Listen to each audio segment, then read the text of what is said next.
Okay, let's talk about the Asha chapter. The history of Asha goes back over, well, about 11 years. It was June of 2014 that George R. R. Martin appeared on Last Week Tonight with John Oliver. So 11, and this leak of this little picture of George appeared in front of his computer uh, on WordStar and everything, saying that, joking with John Oliver that he just killed one of John Oliver's favorite characters or two of his favorite characters, and fans took a picture of the screen and went in on zoomed in and tried to figure out based on the shapes of letters what everything said. And it was pretty clear, even though not everything could be deciphered, but it was pretty clear that they were talking about that this was an Asha chapter and that this was the Battle of Ice.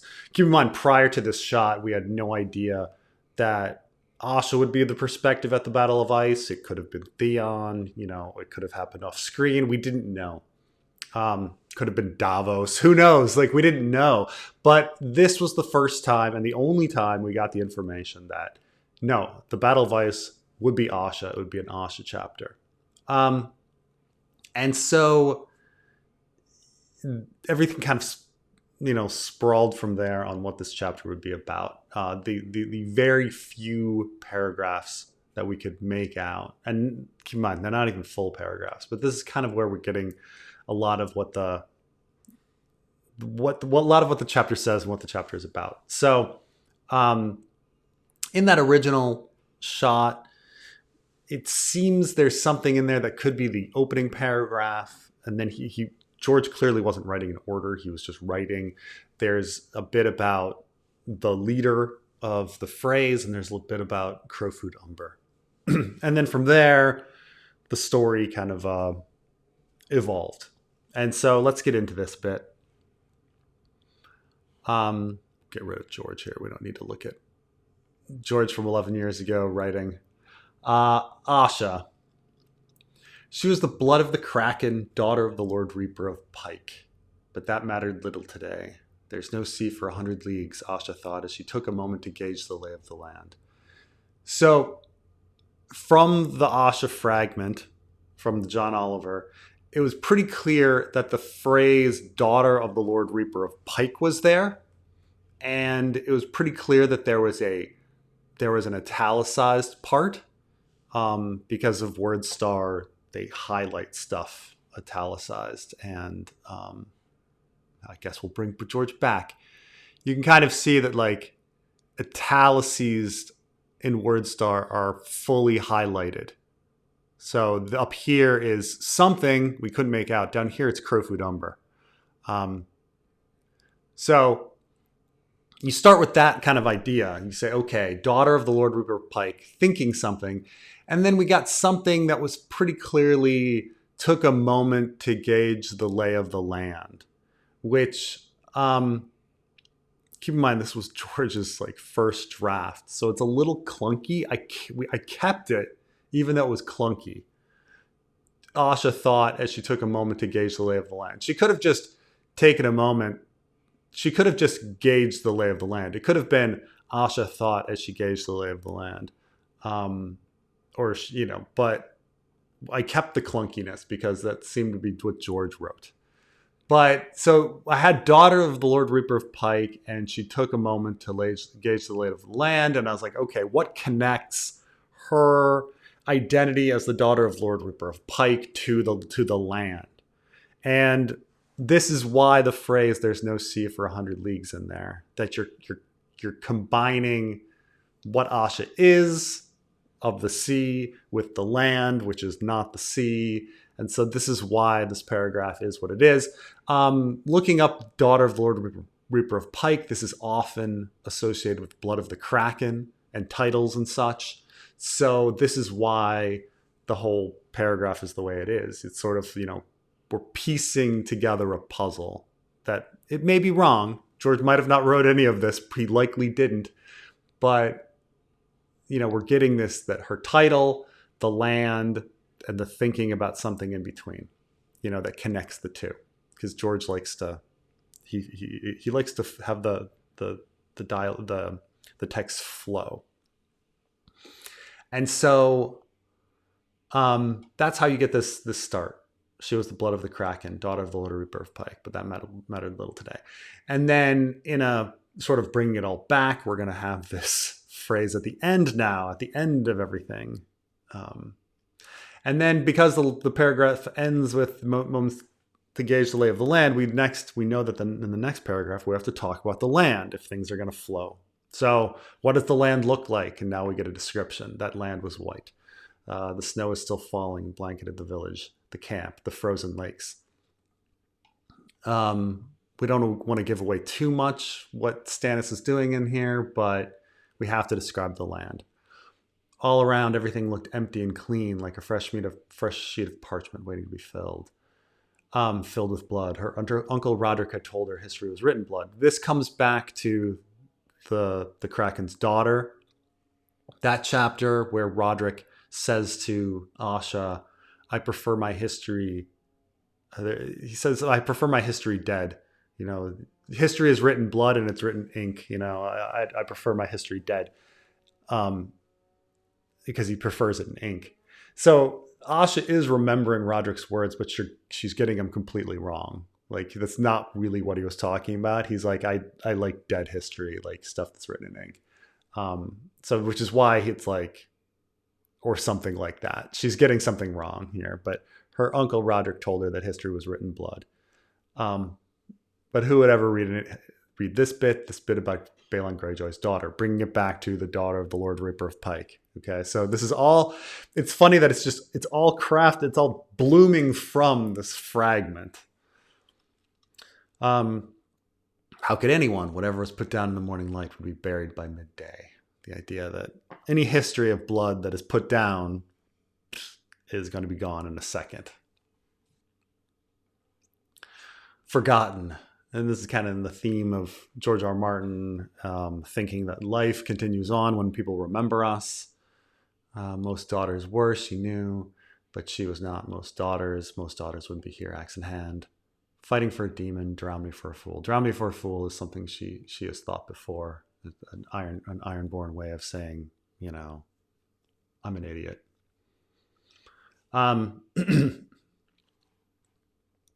Now, when I sort of saw that this was because she's taking a moment to gauge the lay of the land, and then you have to describe the land.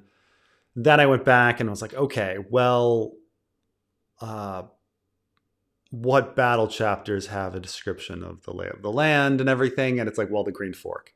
And all of a sudden now we're mimicking the Green Fork, which is why the next paragraphs sort of have where everybody was with regards to the pitched battle. The Southerners were given the right wing. The enemy had cavalry. Benjicat Branch reported. Benjicat Branch is a scout that is mentioned in previous Asha chapters.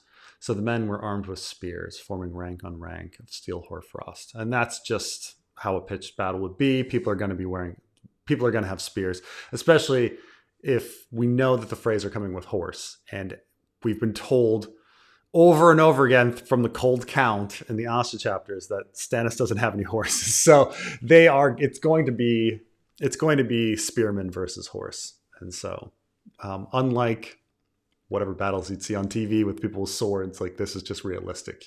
If you're getting attacked by horse, you're going to have everybody with spears. Under a fiery heart banner, heavy with snow. This is all like trying to be like the Green Fork, describing heraldry and what's going on. Sir Richard Horp held the command atop a grey palfrey. He of course, there's of course the fiery banner of Stannis. Thin as the horse was.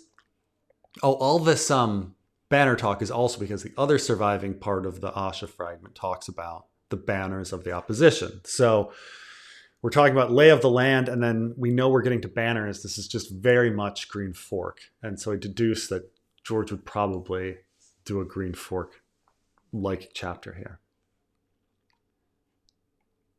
Thin as the horse was one of the healthier ones, taken from a lot of that the Bravosi banker had brought.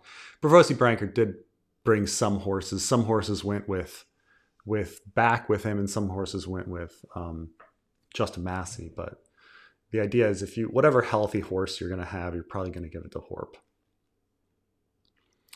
The moths on Sir Richard's shield were caked over with ice. He's, of course, the Moth Knight. That's his. And here and there, other men's heraldry showed.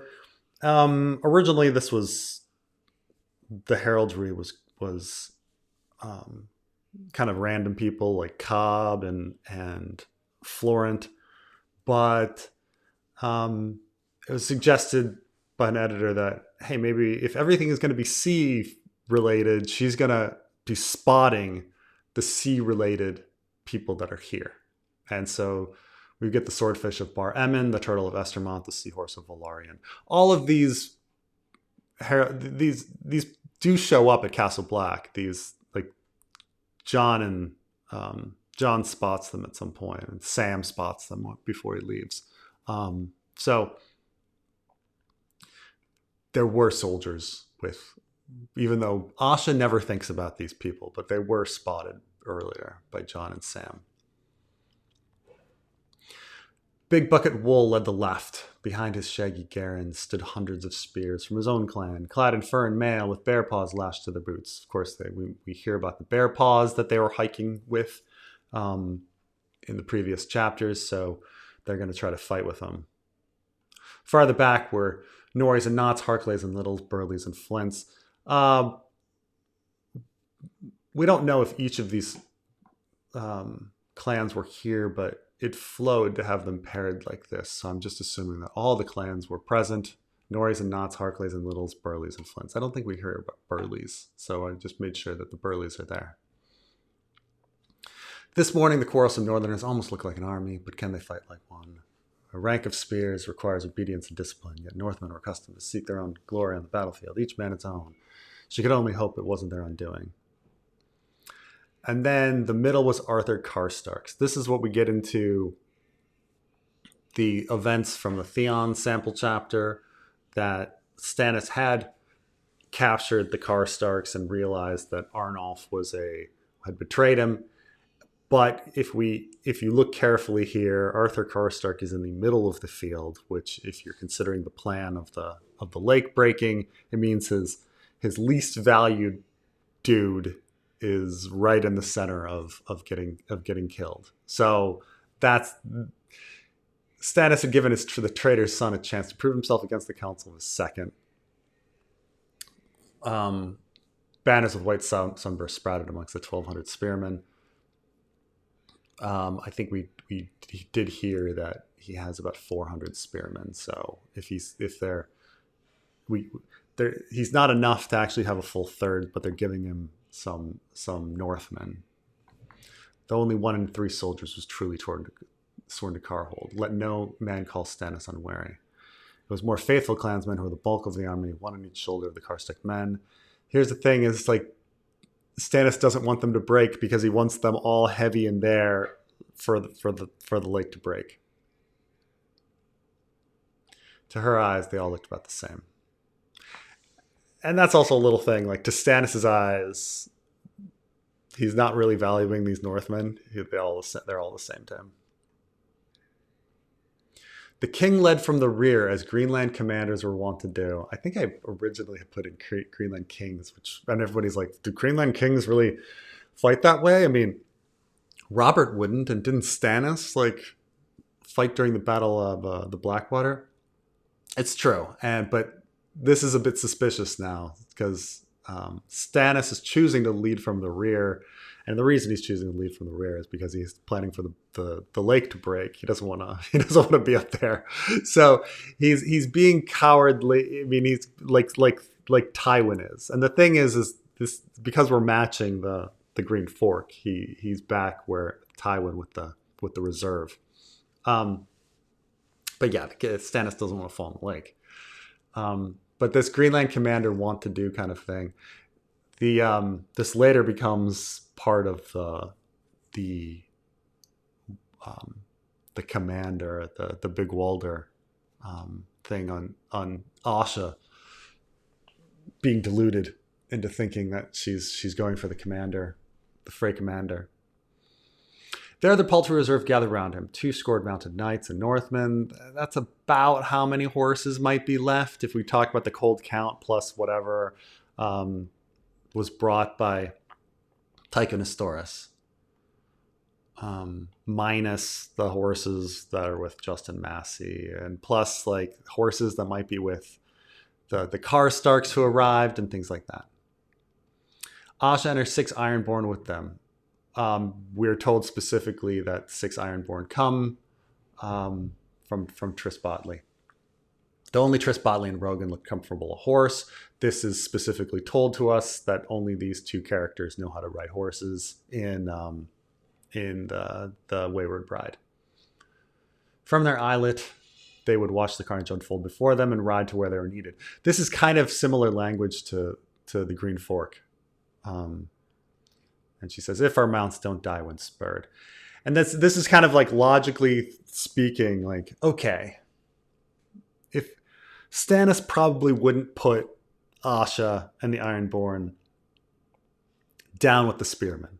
Okay, the highborn people all get horses, which means they're part of the reserve. But their horses suck, and we've been told repeatedly that their horses suck.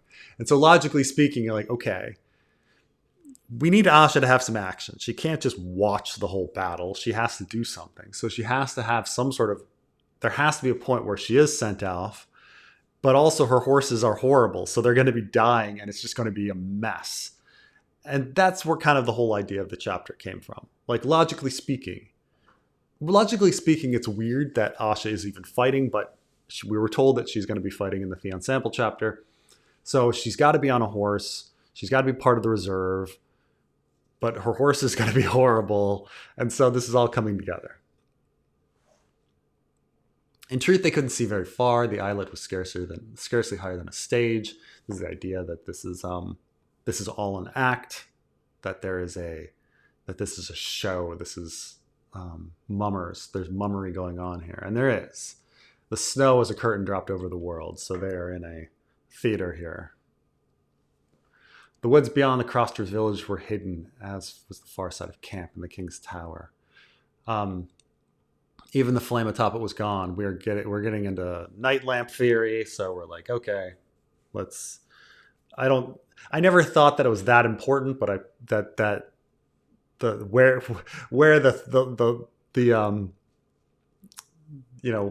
but because the lake, I knew that the lake, like George definitely planned this lake thing. Like we've just been given too much on that. But, I still had the flame gone with the pyre, did the whole night lamp thing. So just in case. So this is where this sentence kind of comes in. The foe might have passed right by them, none the wiser, like Reaver overlooking prey on a starless night if it weren't for the pyre.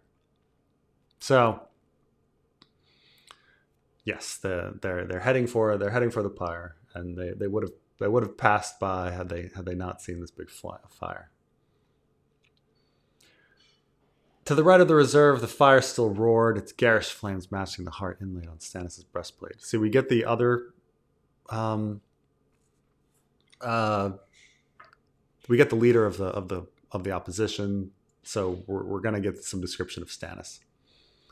His helm had been affixed 2 weirwood branches, giving him what looked like a pair of stag's antlers. This is making him kind of look like Renly, who had antlers on his helmet, and Robert, who had antlers on his helmet. But now we're doing it with Stannis. But if you're going to make antlers, let's make it weirwood, which makes, this is a theory about who the Green Men are, that the Green Men's antlers are actually weirwood branches attached to their head.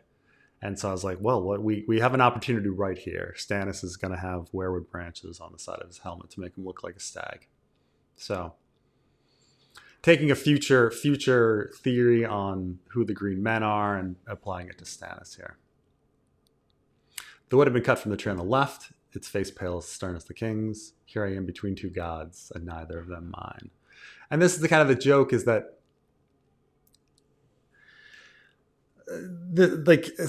Asha is thinking the whole time that that the drowned god isn't here and she's godless and these other gods are dominating, when in fact, like in the end, the drowned god is the one that dominates here. Okay, the drowned, like everything in this chapter is about the sea. She thinks she's alone, but in fact it's a very Ironborn chapter because she's Ironborn.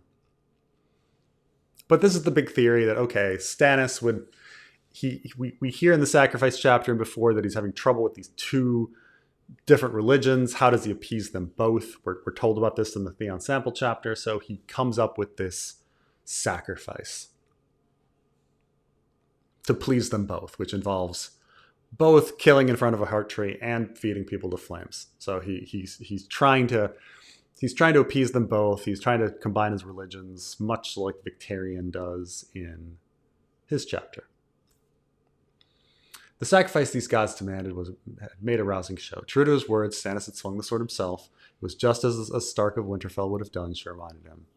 The blade had danced with blinding light and sliced through the scrawny neck. The idea is that the blinding light is making it so people can't really see who is getting killed here. And the scrawny neck, oh, that could be anybody. Is it Theon? Is it Arnulf Karstark? That's the idea. We don't know. Before the werewood, blood sprayed out as red as summer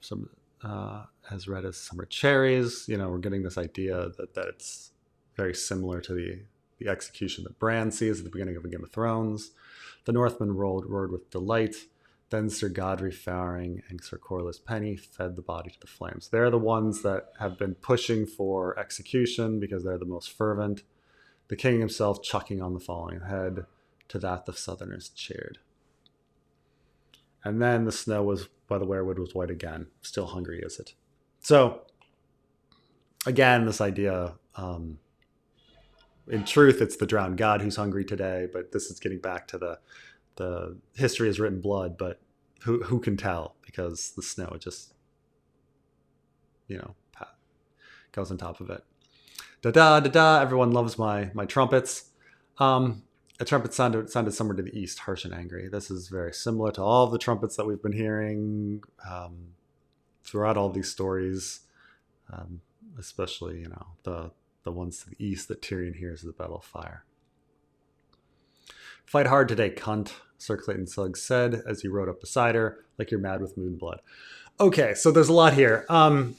Clayton Suggs has been calling her cunt constantly. It's been getting annoying for her. She even mentions like, oh God, he's calling me cunt back in Sacrifice chapter.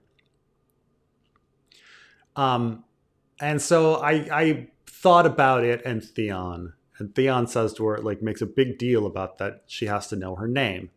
And so this is where the whole idea came from of like, well, Clayton Suggs seems to have forgotten her name, but her name is Asha. Which is why the chapter is now Asha. It's her name. She has to remember her name. So that became part of the plot, that eventually Sir Clayton Suggs does know her name.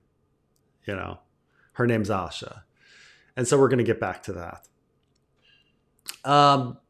Him saying that you're mad with Moonblood, of course, this is teasing on the fact that Asha doesn't have Moonblood right now.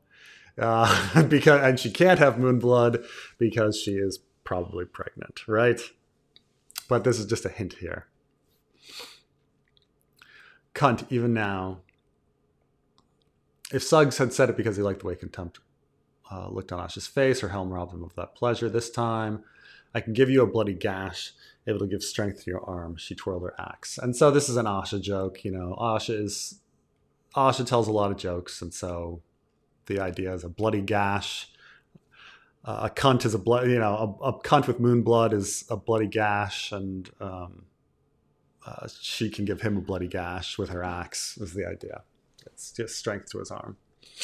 She twirled her axe. Suggs laughed, but said no more. He closed his eyes, and Asha did the same. It was time.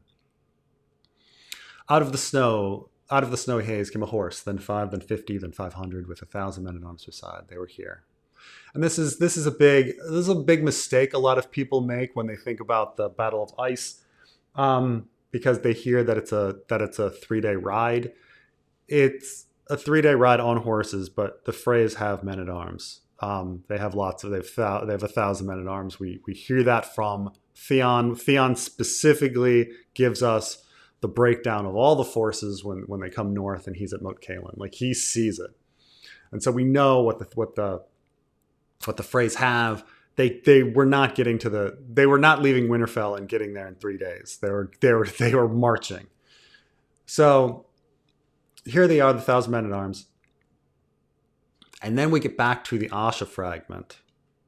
And so if you wonder why there is a paragraph in here where Asha is seeing across hundreds of feet, hundreds of yards, and is noticing the details of armor, well, this is all George. So this is straight from the Asha fragment is the leader of the enemy war, silver plated mail inlaid with details of lapis lazuli.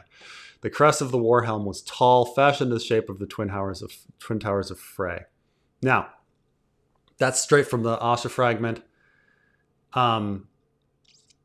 Because this is now a 2-sentence paragraph, I know it needed a 3rd sentence.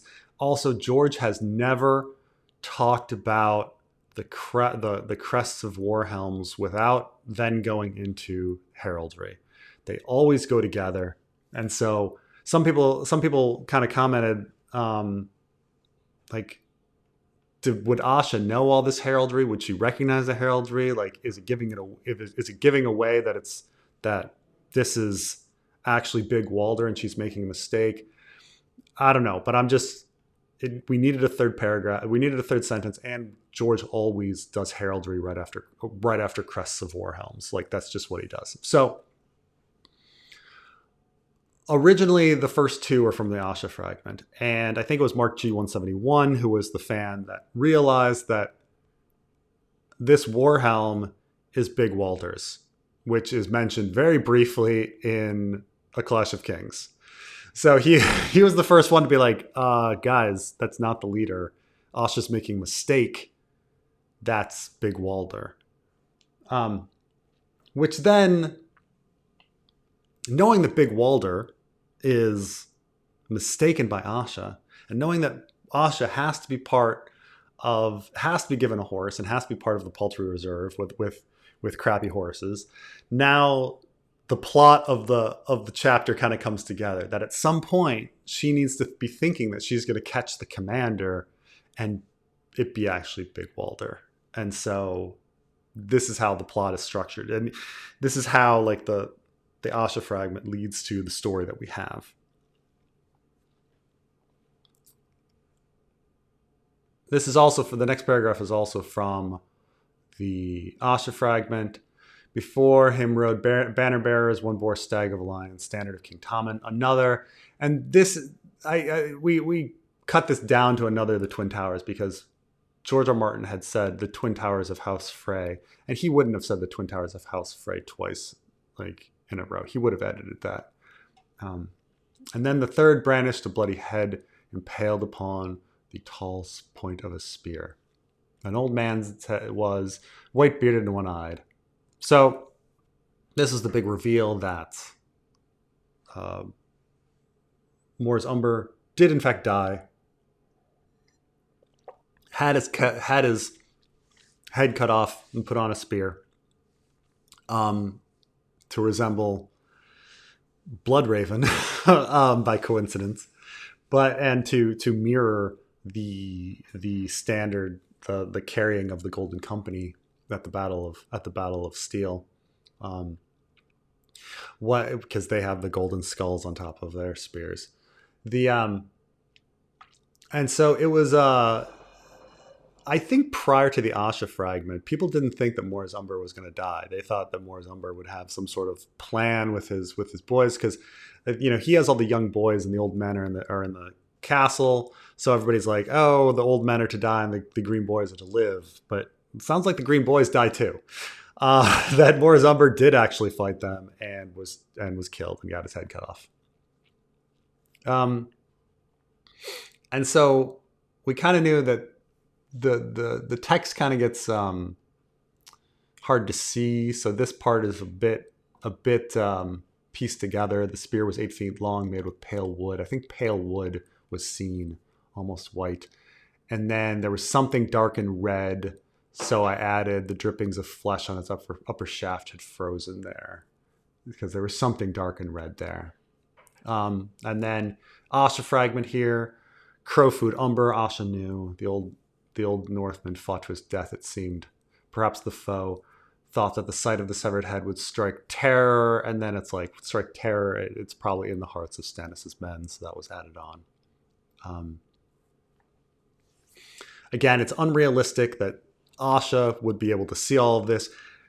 Had we been doing it, the fanfic, we probably wouldn't have had this. But this is all George. So if you're wondering how Asha has such great vision, that's George. And so where do you go from there?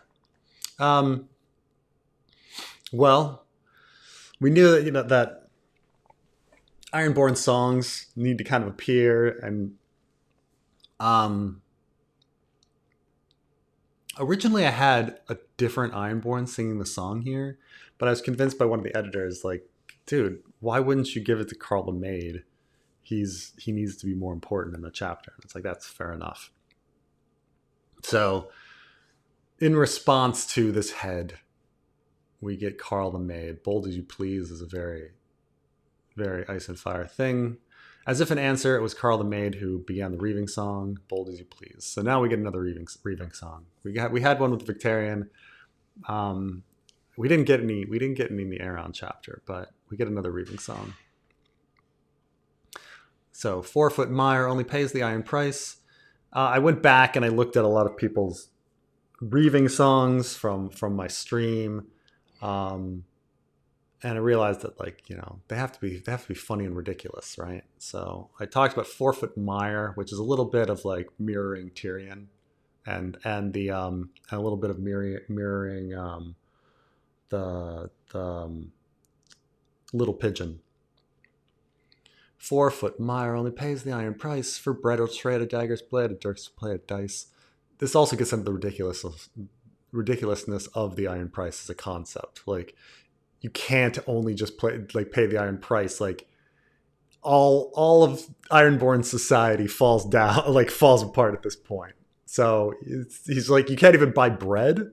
So it's like, this little song is about how ridiculous the iron price is. It's funny. 4-foot mire only pays the iron price. For bread will trade a dagger's blade. Like, he's fighting everybody for bread, and a dirk's to play at dice. You can't even like gamble, because that would involve money. Them girls at the docks, he gives them only lice. He goes to sex workers and then cheats them. He'll snatch your water and then snatch your daughter, and the drowned god will snatch your life. And that brings in the drowned god again, with the drowned god being the lake. But yeah, what things are important to Ironborn? Well, obviously water, gambling, bread, and snatching salt wives. So his voice echoed in her helm, high and sweet, sweet as a peach. This gets back to a lot of people think about Renly more with the peach, but you forget that Asha and her sex scene involves a story about her going off with Carl the Maid and eating peaches. And so this is why she's remembering the peach. So Asha, Rook, and Grimtongue joined in for the second round. The third brought in Rogue and Triss Bodley and Fingers and the Low Harmony. This is how Ironborn faced fear with Song and Jest. Song and Jest I took from Ivanhoe. That's Song and Jest from each of these voices heartened Asha, but they filled her with sorrow as well. It was like to be their last melody together, her own final song. And this is the whole kind of similar to the giants, in the song, and like the silence of the song being gone. This is very George. Like, your song lives on unless it stops, and then you're truly dead. Coco kind of stuff. She had forgotten to savor that last summer peach. Like a fool, she thought there'd be another on the morrow. Not this time, not ever again. This is the whole thing. Like, and she talks about this when in her remembering of Carl the Maid. Like, she would have married Carl the Maid if she were not so important. It's like, so here she's kind of resolving and saying like, oh, maybe this was all stupid. I'm not going to take him for granted. Not ever again. She's going to savor him. Like, she made a mistake that she never savored, that she never appreciated or savored Carl the Maid.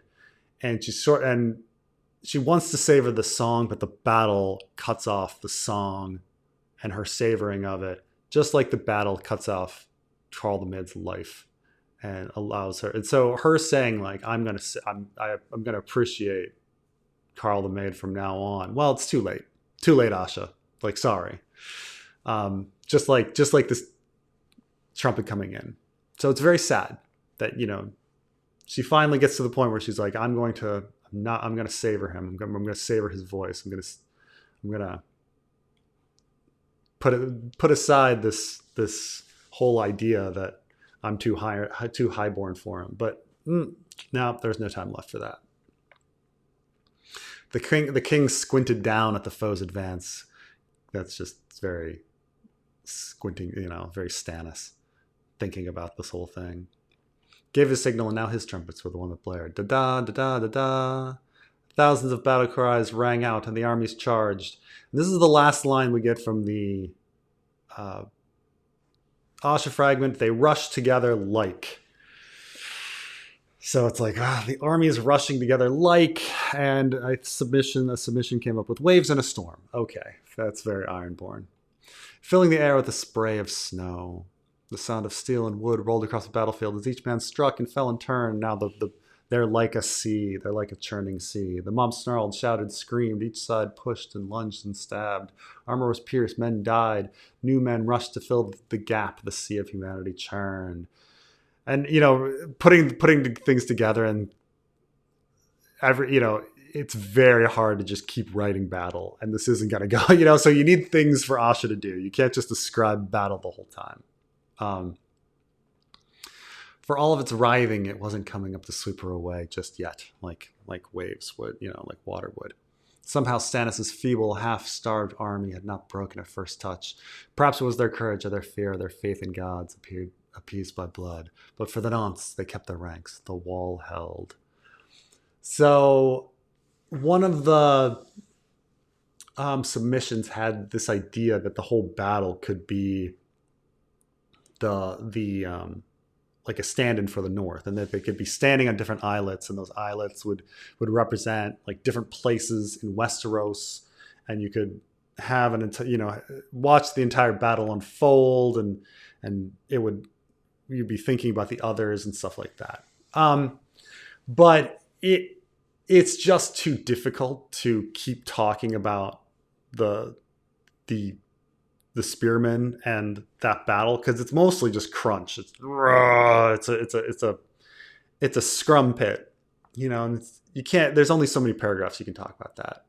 And so the idea though that the front of the war is the wall kind of held, and so that this is like the others invading, but it got too complicated thinking about like where people were and trying to have all these different pieces of the battle go about, because Asha would just be watching at that point, and you need her to be in it.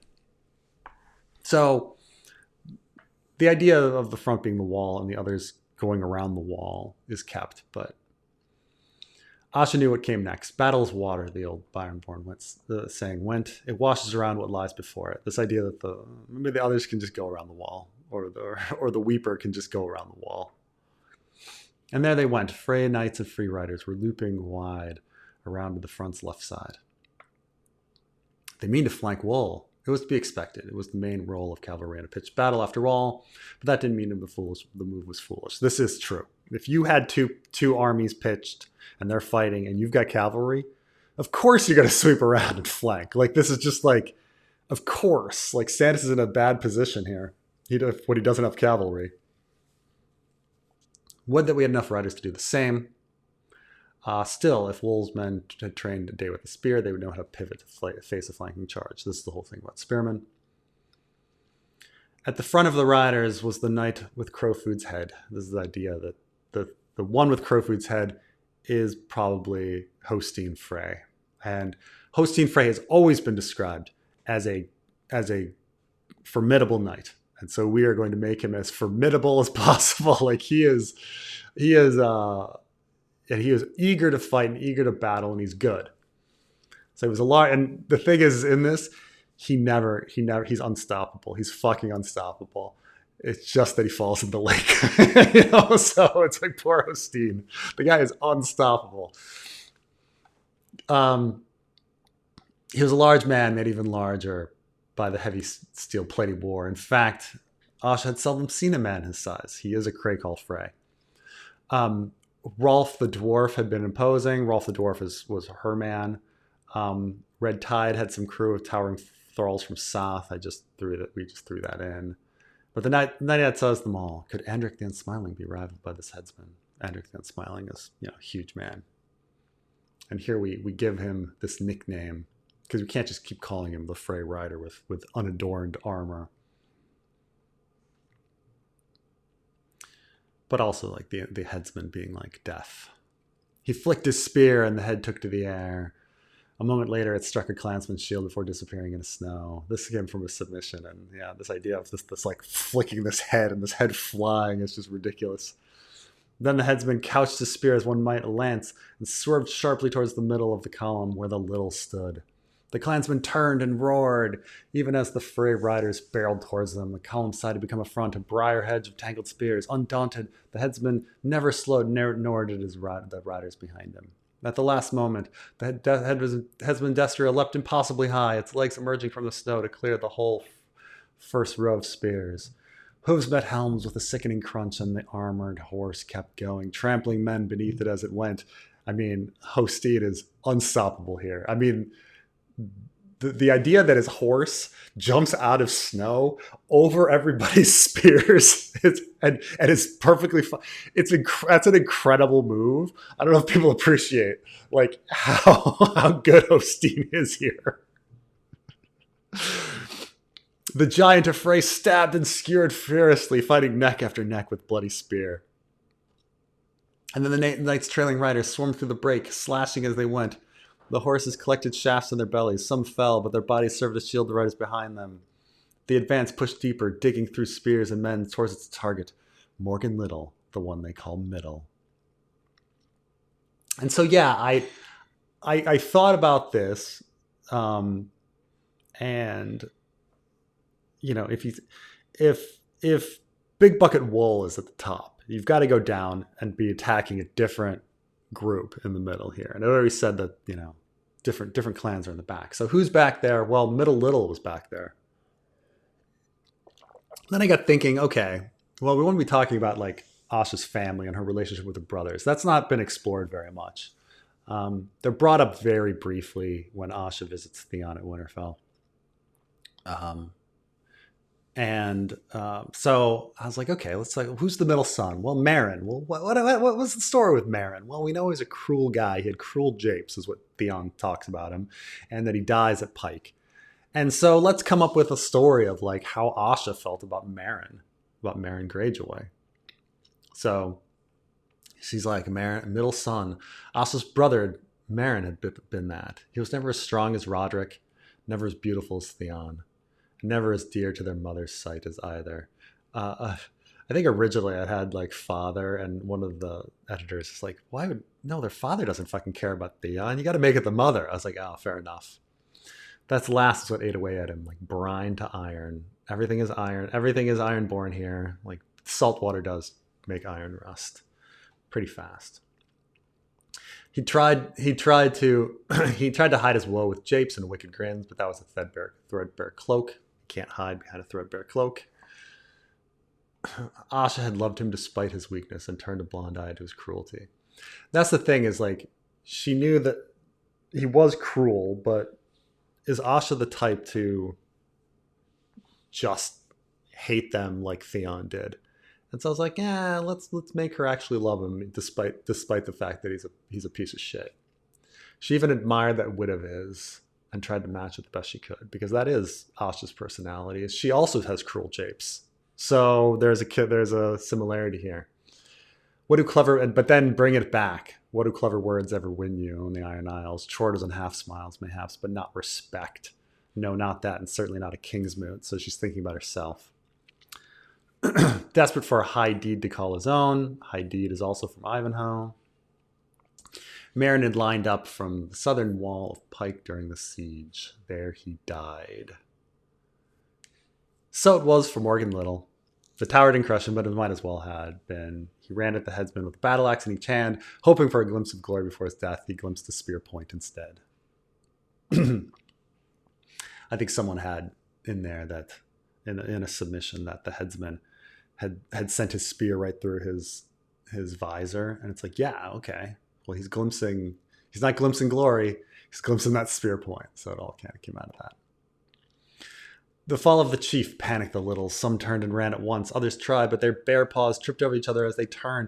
So a lot of time had been spent in the King's Prize chapter talking about how great these Northmen were with their bare paws. And you're just, you're like, oh, they're all adapted to this environment and everything. And so I kind of wanted to have a subversion of the expectations that, like, you think that these Northmen are going to be fucking great fucking fighters because they're Northmen and we're all tough. And for them to actually, like, be tripping over their bare paws to the Freys, like, is not what people expect, but it's logical. Like, you're there. The Freys are on horse, okay? Like, and these guys are on bare paws. I don't care if you're tough Northerners, okay? Like, you're going to be tripping over your bare paws. They broke, they scrambled, they turned in the snow. And the thing is, the thing causing them to break wasn't their desire for glory. It was actually the fact that, like, they're getting mauled by cavalry. Piles of tangled bodies littered the field like caught in a net. The Freys only had to get them. Ironborn. There, Triss called out, pointing. A dozen riders had lingered behind the headsman's charge, and now they're heading farther down the side of the column, towards us. The riders reared their horses and stopped, but only lift saddles from their saddle pommels. Archers, soon enough, they loosed a volley. So, by luck,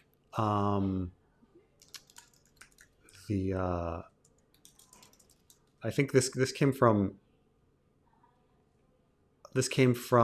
a submission that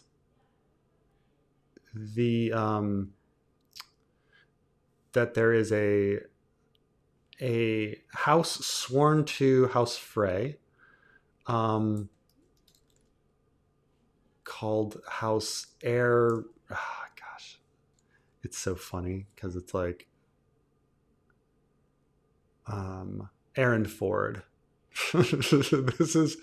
These archers. We had be House Ironford.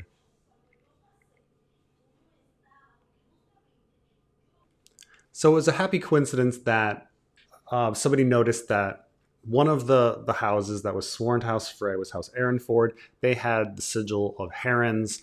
This mirrors the herons that Barristan fights in the Battle of Fire. So it's a really fun little happy coincidence that we have this, that she can be going up against herons in the same way that Barristan was going up against herons. So she has, just like Barristan has a heron battle, she has a heron battle. And she, so as the reserve lifted their shields, Sir Corlys Penny moved to protect the king. A shaft appeared at the shield's face at the center of a painted coin. Besides Stannis, Brandon Norrie's mount squealed, the arrow lodged in its leg. Cobb, scatter them, the king commanded. Take Suggs, Clifton, the Iron Men. Iron Men. Stannis most likely not met her, but Asha spurred her Stott with the rest. Stott, of course, is used a lot more in Dunk and Egg, but I think this applies here. Sir Harry's Cobb bound ahead, leading the sortie, a cloud of white trailing him like a loose sail. I think originally this was like a Kingsguard banner, but I think editors kind of noted that, like, why would she care about Kingsguard banner? It should be like a sail. Sir Humphrey Clifton, Rogan, and Tristram Botley fell behind, falling through the trough that he had dug in the snow. Asha did the same, but for all her spurs, she found herself lagging behind, with Sir Clayton close at her rear. Others take me, I'm riding a corpse. So we're just being logical here. The good riders are Rogan and Tristram Botley. They go out first, as do the knights. She goes out. Clayton Suggs gets behind her, and then the Ironborn don't know how to ride, so they get lost. So Carl the Maid and the rest others take them riding a corpse. This is all just logical. Carl the Maid and the rest of her men were also stricken with their mounts and fell far behind. The Ironborn charge had become a trickle. So this is so here we come. As they near the archers, Asha could see lightly armored with livery of pink. Archers do not wear very much armor. That's just the fact. They cannot shoot their bows. So she sees Ironford are pink, so she thinks they're Boltons, but no, it's not flayed men, it's herons. And so as a joke here, Barristan, when he went for his herons, they all ran, which is originally something that Arch talks about. He talks about herons being cowardly birds, and so when Barristan runs into his herons, they flee and they all tumble over their stilts. Here, these ones don't flee at all. House Ironford, she thinks the same thing as Arch. The sigil was foreign to her, but it made no matter. They were cowardly birds, spooked by the mere sight of a fowler. A fowler is a bird hunter, which, by the way, there's a house fowler, but there's no fowlers ever mentioned in Ice and Fire. So this is the first time we mention it, which I think it fits. How long until this flock takes flight? It never did. So this is the joke that they do the exact opposite of what herons do. They do the exact opposite of what happened to Barristan. Rather than reeling around, the heron knights stood resolute. The archers knocked and loosed a second volley at the king and on their eyelet. And then I think one of the originally in one of the submissions, it was a different group that they were trying to be like. They all tried to be something like Barristan the Bold, but one of the editors is like, this makes more sense to be the Raven's Teeth, right? Because Daemon Blackfire gets shot by an arrow from the Raven's Teeth to end the war. And I was like, oh, right. So they'd like to be that Raven's Teeth. They want the glory of slaying a king and ending the war themselves. But, Asha's not stupid enough to think that would ever happen, because that never stopped the Blackfire Rebellion in general. They just kept going. That's never how it went. Kings always had sons to avenge them, or daughters, or brothers, or cousins, grandsons, not to mention the commanders. That's specifically mentioning Bittersteel. The bannermen, the lowly small folk, remember their king so fondly. They lived on and whelped, so did war. This is bringing in the Golden Company and the Battle of Steel, why that's still there, because people whelp and they remember. So here we are back, and again, it's the men who were good riders get to the front here. So it was Sir Harry who struck the first blow, sending an arm flying, still clutching in the air, which is being cruel and bloodlust kind of George R. R. Martin writing here. Rogan stabbed a second archer in the neck, while Triss hacked at a heron who had tread bow for a shield. Asha let one of her battle axes fly, and it lodged in the skull of a man who had knocked an arrow. Sir Humphrey gutted one who drawn, so we're building up. Knock, draw, eventually it's going to be loose, right? So she lodged in a skull of one that knocked. Humphrey gutted one who drawn. The remaining archers all turned their aim, and they loosed. Point blank range. Without a thought, the axe in her left hand rose. Ding, heartbeat later, Sir Clayton raced past her with 3 arrows in his shield. Now that everybody else is catching up, she spurred her mount to follow, but the stot only made a sickly sound that was more bray than whinny, because mules bray, horses whinny. So the idea is that if you're sickly, a horse would bray.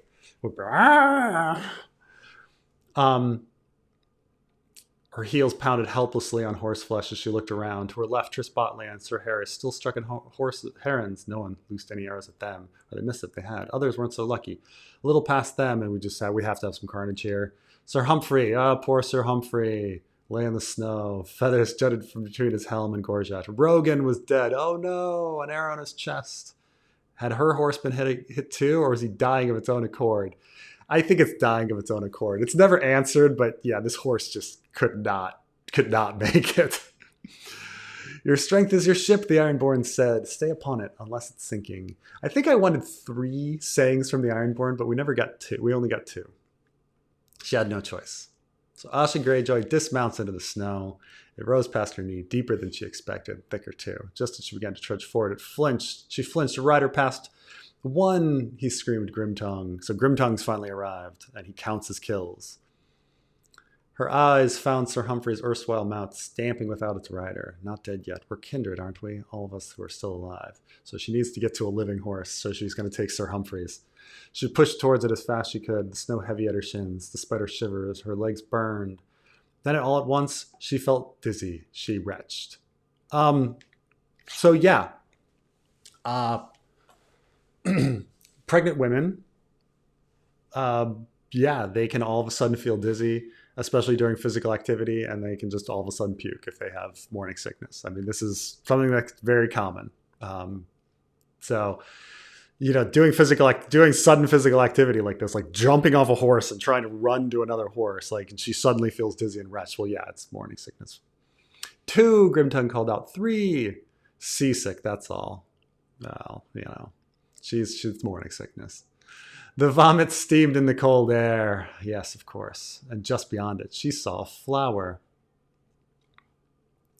It had sprouted there in the snow so suddenly. Its stem was straight, its petals blue as a jay's feather, a winter rose.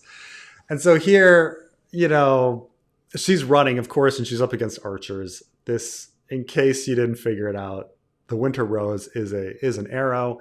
Its petals are blue as a jay's feathers because they are jay's feathers. It's the fletching that she's looking at. So, and it's sprouted suddenly with a straight stem. So all of a sudden, it's like arrow that was shot at her in the snow, and she's sitting there going, winter rose. Like, it was a queer thought, and I wanted to get into the winter rose here because a lot of what's going to be happening with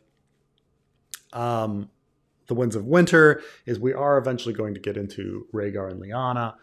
And we've talked, a little bit has come up before with Bran observing Rhaegar and Lyanna at Harrenhal very briefly. But here we're priming the audience for what's going to come next as we learn more about what happened with them. But also she's thinking about her own life and what she's going to do in the future. So how would Asha ever know about the Winter Rose? Well, we established in the Harrower chapter that Aeron, he always loved stories, but Aeron really loved stories and knew all of these different stories. So we have Aeron be the storyteller. Queer thought, but before Aeron turned to pious prattling, he'd once told her the tale of Bael the Bard, a wildling song he boasted, sung to him by a salt wife from the frozen shore. So, which is pretty logical. I mean, Aeron might have met a wildling salt wife. He was a big drunkard womanizer, kind of singer guy. The story, but this is the joke of it all. The story was a bad one. A little meta here. A daughter was kidnapped by a trickster king, only for their bastard to rise to power. This, of course, is the story of Bael the Bard, but it's also what everyone thinks is the story of Ice and Fire, right? They all think it's Rhaegar and Lyanna's bastard rising to become king, right? That it's all going to be about Jon Snow. And so there's the question. What's there to gather from that? The meta story, yeah. It's make a better story if the woman was the trickster. That Lyanna was the one that's tricking people. Asha had always thought. If only she had been the schemer who seduced the king for her own reasons. So, and this is also Asha thinking about what she is possibly going to do going forward in the story. So it's, this idea that we're priming the story that Lyanna is the one that actually is the trickster who seduced Rhaegar, not Rhaegar kidnapping Lyanna. But we're going to get to that probably in Hota. Just then she saw the rose for what it truly was. And this is also meta, okay? when fans debate, what does the winter rose mean? What does the winter rose mean? And so Asha sees the winter rose for what it truly was. And her eyes went wide. Asha whirled around, found the archer, and let the axe fly. It missed completely, yet the man's head was cleaved off from his shoulders all the same. "For," came Grimtug's scream, and a wash of relief with it. You can see just Asha is now just messing up for the rest of the chapter. She is not going to achieve anything for the rest of the chapters because she is off her game. Asha grinned weakly at him and retched again. By the time Asha mounted her new horse, she was good and cold, but that was nothing. Battle will warm up anyone. She found one of her axes in the skull of the first archer, slumped over, but still a horse. Only when she collected it did the corpse seem to realize it was dead and fall from the saddle. The other was lost in the snow, most likely till spring. Now that she had a view of the battlefield again, she could tell at once that they were losing. The headsman and his riders had reached the Karstark men at the heart of Stannis' defense. That, in turn, had weakened the support for the front. There, the Frey footmen were advancing, pushing back the clansmen and Karstark alike. And this is all, they're breaking now, just as Stannis kind of understood and planned. But only Horp's right was still in formation. But there was peril beyond them. In the distance, she spotted mounted knights in reserve, waiting for beneath a blue-green banner, the Manderleys. So originally in the chapter call and in all the submissions, the Manderleys come in and join the battle and shift things around. It was one too many twists. There was just not enough time for the Manderleys to come into the battle. And it's more useful that they're just there to do cleanup and be a fresh force. So the Manderley charge and how it changes things wasn't really important, because the idea is that Stannis' forces are losing and then the lake breaks. If Stannis' forces are losing and then the Manderleys come in and now they're kind of winning and then the lake breaks, like what was the point? So I cut the Manderley charge, and so the Manderleys do no longer charge, they just wait. So she thinks we're doomed. What were they to do now? They're but 6 Ironborn and 2 Southern Knights. To join the fighting here would be nothing but a quick death. This is also to reestablish in this battle, because there's a lot of chaos. You want to make sure that the battle is clear, like we know exactly what's happening the whole way. So she's down to 6 because Rogan is dead, and so is Humphrey. To join the fighting here would be nothing but a quick death. They could return to Stannis' warm hill, but to what end? A slower death instead. They would yield to the king and be flayed with him. With the king and be flayed with him in kind. That only left desertion. They could try to outrun Clayton and Sir Harry's and all the Manderley Knights. Mayhaps ride for Torrance Square. No, at best they'd freeze come nightfall, because you know that Dagmar Cleftjaw is there. Then she spotted him, the commander. Marked by his twin tower helm, he sat alone, not 300 feet from her. His riders all before him in the thick of the battle, leading from the rear. So we're bringing this back. The idea that she's confused. She's like, oh, he's leading from the rear because he's cowardly. Well, he's a squire. He's like 10-year-old boy. He's not going to be in the fight. Okay, this is all logical. And she's sitting there going, leading from the rear. What cowardly people. In fact, the commander is not leading from the rear. He's leading from the front because Hosteen is leading. So she has everything backwards. Asha's an idiot in this chapter. That's what's kind of fun. The commander is not leading from the rear. He's leading from the front. He's right in the battle. It's a 10-year-old boy who's over here. So her mistake that's from the original Asha fragment is becoming a big part of the plot. It was a strike of fortune that was so grand she could scarce believe it. She shouldn't. Were she to capture him, the tide could turn, not just for the battle, but for her life. In her mind's eye, she could already see it atop the islet, Lightbringer in his throat. The Frey commander would order his men to drop their arms. The day would be won, and they'd all know she won it, King Stannis most of all. And who'd ever seen a sweeter scowl than the one he'd wear for her? All this is true. Well, yeah, capture the commander. That could happen. With me, she spurred her new horse and was off, not even looking back to see whether anyone had listened. Through the snow, the horse pushed towards the commander, whose gaze was fixed on the battle. He doesn't see me. His horse did. With a panic, because nothing goes right for her. With a panic squeal, the mount wheeled around and made off with the prize. But it's kind of lucky for her that he does go off. The commander clung to the pommel of his saddle, screaming all the way. She wasn't about to let him escape. She leaned low over her horse's neck and thundered in pursuit, eyes locked on the commander, even as clumps of snow sprayed up before her. His horse, well fed and fresh by comparison, should have been pulling away with ease, yet the gap between them closed with every sickly grunt of her beast. He lacks control of his mount, or he's a poor rider, some up-jumped knight. Again, she's wrong. He is a squire, which is why he's not very good at the horse, like he's 10. And he's just grabbing the pommel. Her horse let out a terrible cough and then sucked in fiercely for air. Live, for both of our sakes, live. Asha gripped her axe, ready to strike. Him too. This is kind of referring to Arya getting hit by an axe in the head after the Red Wedding. She gets hit by the butt of an axe in the head.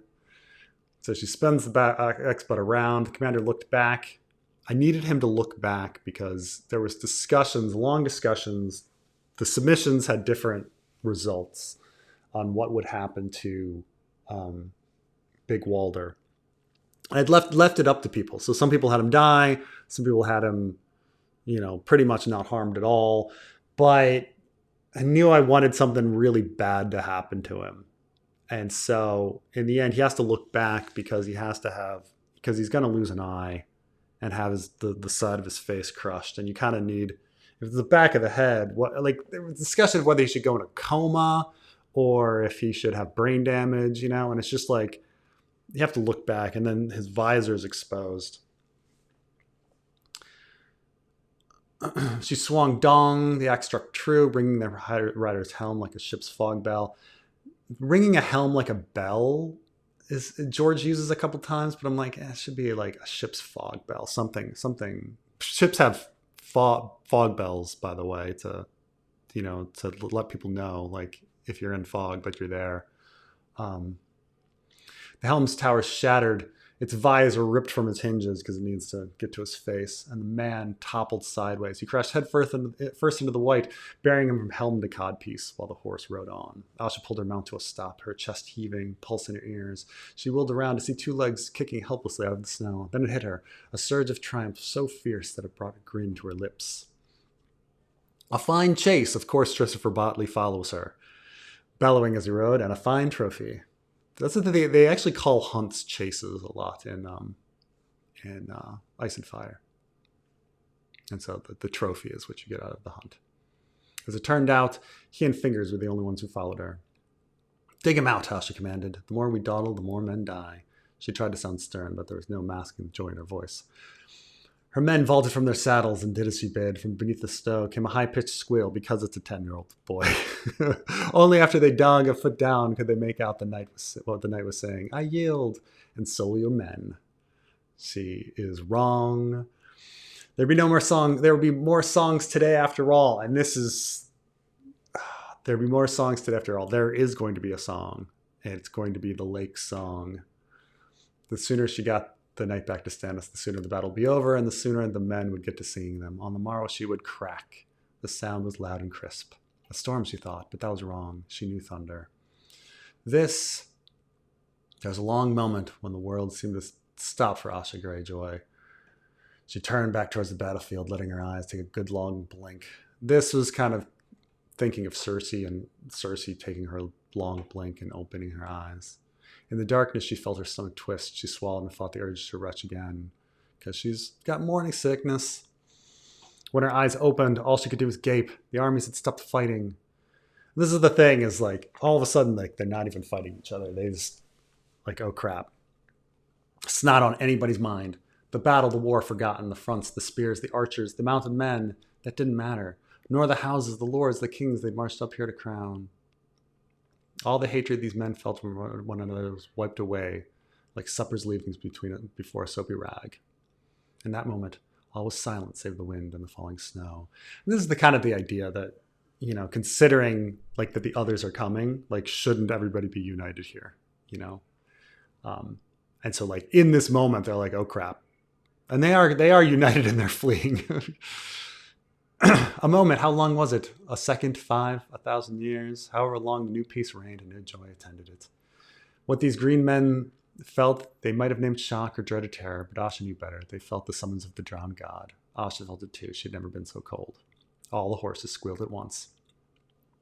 The headsman, the true commander, Hosteen Frey, jerked his reins hard, desperate to control his mount, and in an eye blink, that's a George kind of thing, he vanished with a splash. Other Freys began dropping from view nearby, then more farther out, one by one, faster and faster, like the start of rainfall.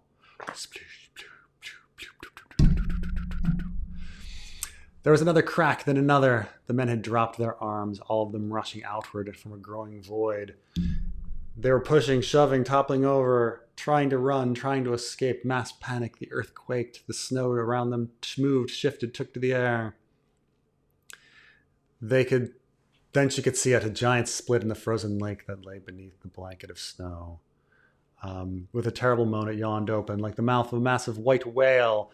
I think that before it was a bear, and an editor changed it to white whale. Like, we're still talking about the sea here. Everything's sea. Sea.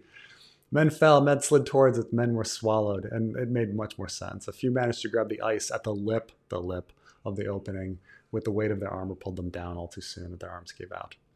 Cracks grew this way and that, etched in black against the ice. They took the shape of lightning, spreading faster than any horse could gallop, and with them came thunderous cracks, snaps, and breaks. It was a chorus of terror in the winter lake. We're singing to them in some unintelligible tongue, a song of mockery. This is a callback to the prologue of a Game of Thrones, because the other is talking and it sounds like creaks and snaps, and Sir Waymar Royce, I'm sorry, not Sir Waymar Royce, but Will thinks that it's that he's being mocked to. That it's an unintelligible tongue and he's being mocked to. He's being mocked. Sheets broke out from the ice, and this is from the Battle of Ice, from the Battle of Potomac. The historical Battle of Ice, the Hollywood, or it's actually not Hollywood, it's like a Russian movie. Men clung on, the ice sank under the weight of their overloaded skiffs. Ironborn.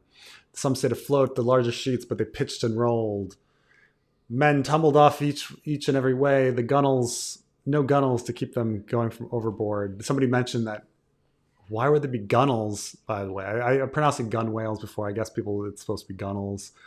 Even though I think originally, historically, it was gun whales and it became gunnels. And then now we say gunnels, even though it's spelled gun whales.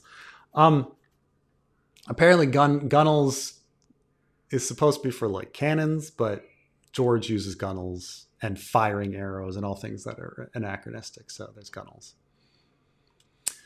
A great slab of ice began to tilt, one side lifting out of the lake. Men scrambled up to the rising side, trying to balance with their weight, but the snow had no such aim. It slid ponderously down to the sinking side, weighing down further until the slab was too steep to stand on. As the men lost their footing and tumbled into the water below, the ice stood upright for all to see, its underside pocked with thousands of fishing holes. This is the clue that the reason that the lake is breaking is from all of those fishing holes. Probably not really in real life. Probably would have refrozen fine. But in this story, it was very clear that George R. Martin was building up to a breaking lake. Then it capsized, falling with a great slap against the lake. The frigid wave rose up and splashed a group of knights on the water's edge. They squealed like maids. Maid makes Asha think of Carl. Carl. Asha scanned the tumult as her heels spurred her horse. Where was he? The cracks had reached as far as they had faced the archers. The site of their battle was in pieces, like the strewn tiles of an aged mosaic. She spotted a headless heron at the water's edge against a scattering of arrows, and there was her old horse's corpse adrift on a chunk of ice twice its size. There were others, too, survivors fleeing the crumbling lake. Freys gingerly crept across islands of ice, following the routes of those before them. Clansmen had formed chains of men to tow others to safety. Horses found their own way, every one of them abandoned. But she saw no Ironborn. Carl, she screamed. Her voice was drowned out by the drowning. Where is he? Had he gotten away to safety? Had his lame horse even carried him this far? Lady Asha!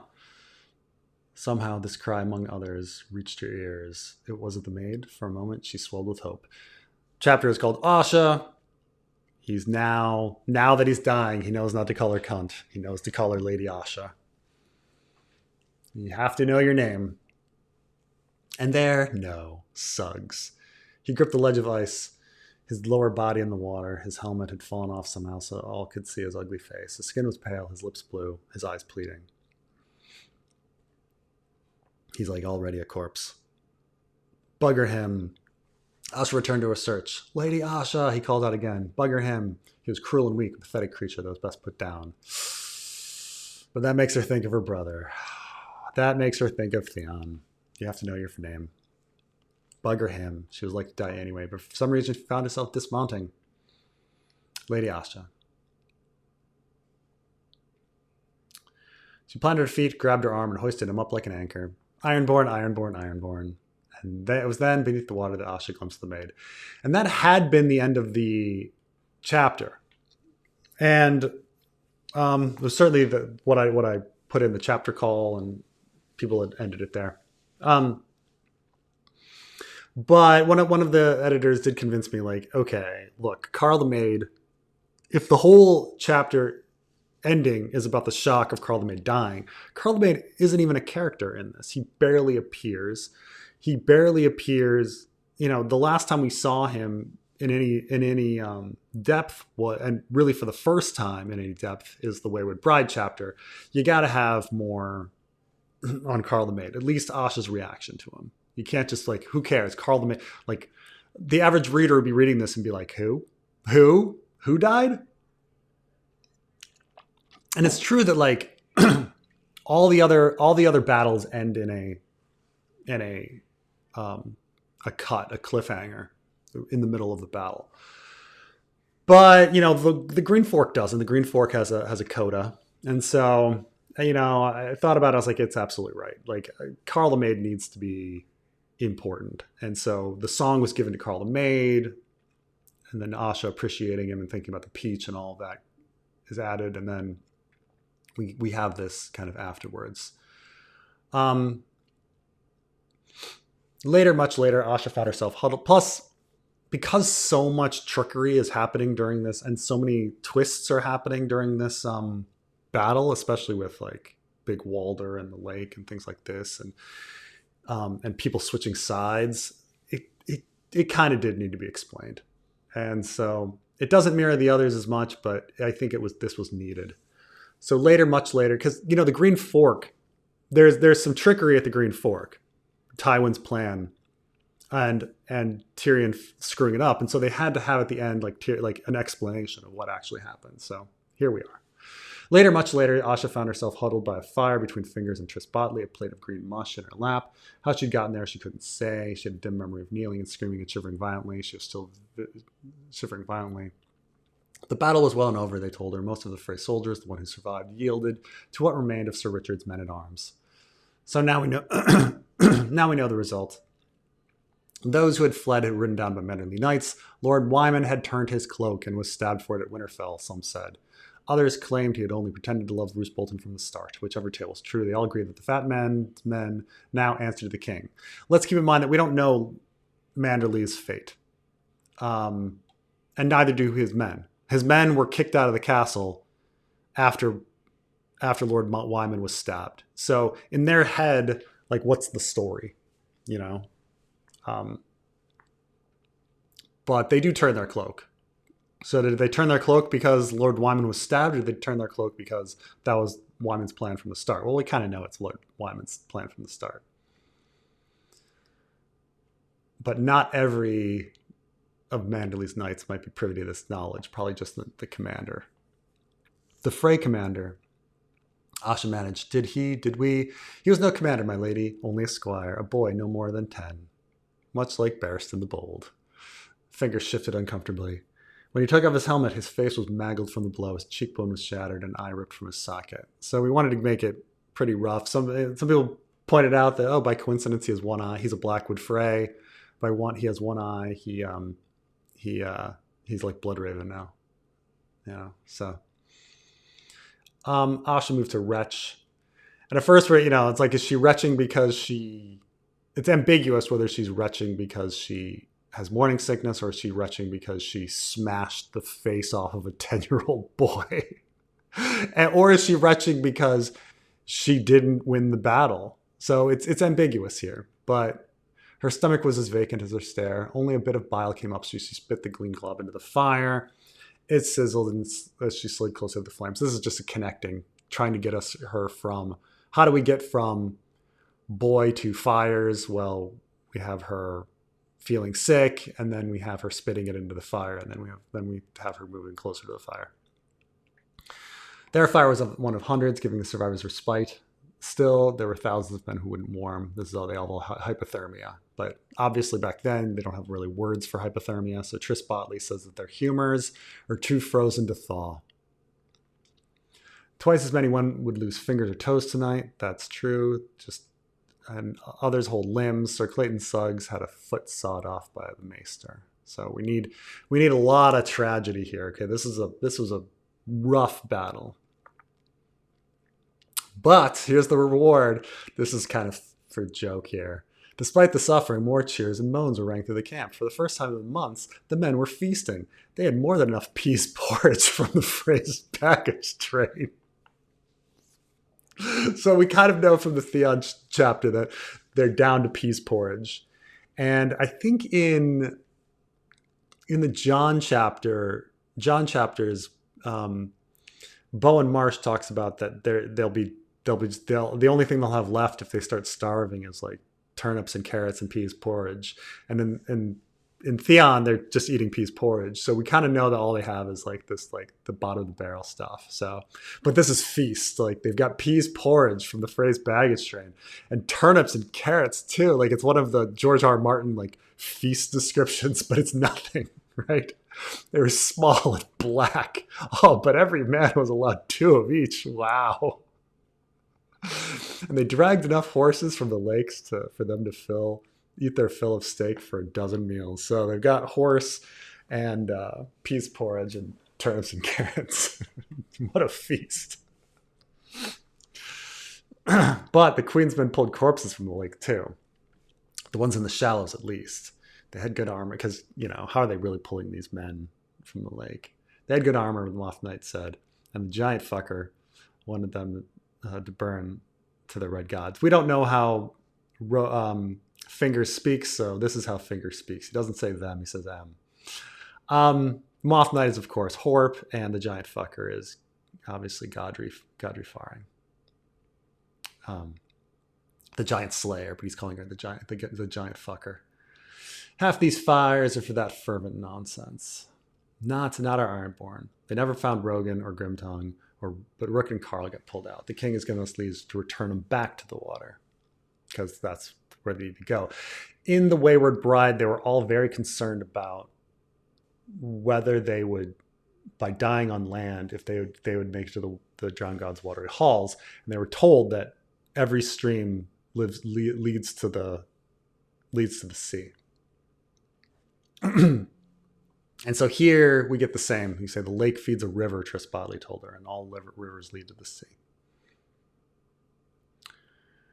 When she found the strength, they were lent a mount and escorted to the lakeshore by Sir Harry Scobbs, Sir Ormond Wild, and a dozen Manderly knights. I think Ormond Wild's the super old one that everyone was betting would die, but here he is still alive. But Cobb survived the battle, and the snow had stopped at last. She could see the stars staring back at her in the gaps in the clouds. The lake had frozen over and was now a jagged field of ice glimmering in the starlight. A bit of this is taken from like John looking at the glimmering on Ygritte's face and stuff. At its edge, the bodies of their fallen friends had been brought before them, resting beneath a thin blanket of wool and a thin dusting of snow. By the king's command, four stood Stentry, stamping and fidgeting to shoo away the cold. Asha Greyjoy had attended hundreds of funerals. Men died at sea, thralls and captains alike, some gloriously in battle, others from flux or fever, but they died. All men died. And now we're getting to Victarion. Victarion has a funeral for the girls.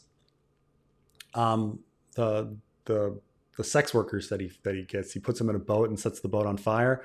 He does a whole like funeral thing, and so you're kind of getting some of like Victarion's lines. Like Victarion says, "All men die." He's like, "The world's cruel. Men die. All men die." And so here we see like Asha being similar. Some died glorious in battle, some in flux and fever, but they died. All men died. In her experience, every funeral was different. Some were rowdy and drunken, others solemn and sober, but they're all quick. Ironborn were not sentimental folk. She's doing her best trying not to be sentimental. She's trying to take these Carl feelings and push them deep down inside her. And so this is exactly the same lines that I mean, removing the Lord of Light stuff, but this is the same as what Victarion says. He says, "Let them descend to the drowned god's watery halls," Asha said, once they'd arrived, "to feast and dance and laugh until the seas dry up." They could have said more. She should have said more, but not without her voice cracking. Carl the maid had been her shipmate, her boon companion. Boon companion is George kind of thing we hear a lot. I mean, it's a saying. It's an old timey saying. Her lover of 7 years, but never her husband. And this is back from the Wayward Bride. Like these are her feelings that she couldn't have married him. No, I'm Blood of the Kraken, daughter of Lord Reaper of Pike. Bringing us back to the beginning of who she is. Before it was like, it didn't matter. They're far from the sea, but now she's back to saying, no, I'm Blood of the Kraken, daughter of Lord Reaper of Pike. They removed the blankets and dragged the bodies to the fresh hole they'd chopped in the ice. Rook's corpse was first. It slid into the water with a soft splash before sinking under the weight of the rusted male. For Carl the maid, Asha forced herself to take one last look at him, to gaze upon his boyish cheeks. And I thought about what's the cruelest fucking thing? What's the cruelest thing besides Carl dying? But I was like, what's the cruelest fucking way to hurt Asha here? And the fact that like Carl the maid's like, she loves his like boyish cheeks, she loved that about him. And the fact that Carl the maid now has a beard is like was like the cruelest thing I could come up with for Asha. That his cheeks were already gone because icicles had bearded his face. Like Carl the maid finally grew a beard. And that's like the horrible, rough punch to the gut that we're going to give Asha, the worst thing that could have fucking happened. So nothing really, I mean, she survives, but nothing really goes right for her in this chapter. Everybody dies, and she doesn't win the day. And, oh well. So that's Asha. Man, oh man, a long time coming. I think it's been 11 years since the Asha fragment.